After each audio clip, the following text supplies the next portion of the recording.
আজকে এই বিশেষ দিনে আমরা এখানে উপস্থিত হয়েছি আপনাদের চলার জীবনে কিছু পাথেয় দেওয়ার জন্য। পাথেয় মানে কিছু অনুসন্ধানমূলক কিছু বক্তব্য দেওয়ার জন্য, যেগুলো আপনার জীবনে অবশ্যই কাজে লাগবে। আপনারা হয়তো সবাই জানেন এবং শুনেওছেন যে আমাদের একটা এই যে চলার যে রাস্তা, এই চলার রাস্তার পথে বিভিন্ন সময় বিভিন্ন ব্যক্তিত্ব আমি এই কারণে বলছি যে যারা বিভিন্ন বিষয়ে সফল, তারা তাদের কিছু কিছু সূত্র দিয়ে গেছে। সূত্র, ভেরি ইজি সিম্পল সূত্র। সেই সূত্রগুলোই আপনাদের কাছে ডেসক্রাইব করবো। আপনাদের চলার পথে বিভিন্ন সময় বিভিন্ন রকম প্রবলেম হয়। সবচেয়ে বড় প্রবলেম হয় মেন্টাল প্রবলেম, শারীরিক হেলথ, মানে যে হেলথ প্রবলেম, তার জন্য বহু কিছু আছে। জিমে চলে যাবেন, দুবার দণ্ড বৈঠক করবেন, ইয়ে করবেন, ও করবেন, বহু কিছু করবেন, কিন্তু মেন্টাল, মনের জোর ছাড়া কিচ্ছু হবে না। এই মেন্টাল হেলথ এই মুহূর্তে ওয়ার্ল্ডে খুব কম লোক জানে, বোঝে এবং শেখায়। আমি বারবার করে বলছি, জানে, বোঝে এবং শেখায়। এবার আমার পরিচয়, আমি শিবেন্দু ঘোষ, রহরা রামকৃষ্ণ মিশনের স্টুডেন্ট।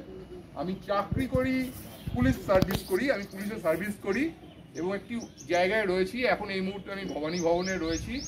আপনারা ভাববেন না যে আপনারা যার কাছ থেকে শিখছেন সে রাস্তার কেউ, সেরকম না। আমাকে এই রাস্তা থেকে উপরে উঠতে বহু কষ্ট করতে হয়েছে।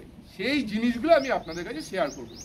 তার মধ্যে সবচেয়ে ইম্পর্টেন্ট হচ্ছে যে আমি একটা বই লিখেছি। আমার একটা বই লেখা আছে, সেটার নাম হচ্ছে ধ্যান। সেটা পুনশ্চ পাবলিকেশন থেকে বেরিয়েছে। পুনশ্চ পাবলিকেশনের থেকে বেরিয়েছে, তার দাম হচ্ছে 165। তো সেই বইটাতে আমার যে এতদিনের অভিজ্ঞতা সেইগুলো লিপিবদ্ধ করা আছে। কিভাবে ধ্যান করবেন, লোকে বলে যে ধ্যান করবেন, কিন্তু কিভাবে করবেন, কখন করবেন, কিভাবে ইয়ে করবেন, এগুলো কেউ কখনো বলে না। এই জিনিসগুলো আপনাদের কাছে সেই বইয়ের মাধ্যমে খুব সুন্দরভাবে আপনারা বুঝতে পারবেন। আর বিশেষ করে যারা এখানে 18 বছরের নিচে যারা আছো বা যারা উপরে আছো, আমি দেখতে পাচ্ছি অনেকে বাচ্চা আছো, তাদের কিন্তু প্রত্যেকের খুব কাজে লাগবে। এই কারণে, তোমার যদি শারীরিক শক্তি না থাকে তাহলে তুমি বাঘের সঙ্গে লড়াই করতে পারবে না, তাই তো? বাঘের সঙ্গে লড়াই করতে পারবে না। কিন্তু মনের যদি শক্তি না থাকে, তুমি মাছির সঙ্গে লড়াই করতে পারবে না, মশার সঙ্গে লড়াই করতে পারবে। তাই মনের জোর বাড়াতে হবে। এবং মনের জোর বাড়াতে হবে, মন সম্বন্ধে কজনই জানে? জানেই না, কেউ জানে না। মন জিনিসটা কি কেউ যদি ব্যাখ্যা করে দেয়, সে ভগবান।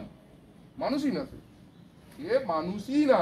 কেউ যদি মনের ব্যাখ্যা দিয়ে দেয়, জেনে রাখবে সে ভগবান। তো আমরা সেই স্তরে পৌঁছাবো, আমরা ভগবানের স্তরে পৌঁছাবো। গৌতম বুদ্ধ যে স্তরে তার মেন্টাল ফ্রিকোয়েন্সি ছিল, মনের যে ফ্রিকোয়েন্সি ছিল, সেই ফ্রিকোয়েন্সিতে পৌঁছাবো। এই মুহূর্তে ওয়ার্ল্ডে মন নিয়ে কথা বলার কোনো লোক নেই, কোনো লোক নেই। কেন নেই? জিজ্ঞেস হতে হবে কেন নেই? কারণ এখন কেউ ধর্মগ্রন্থ পড়েও না, সেইগুলো তার নিজের জীবনে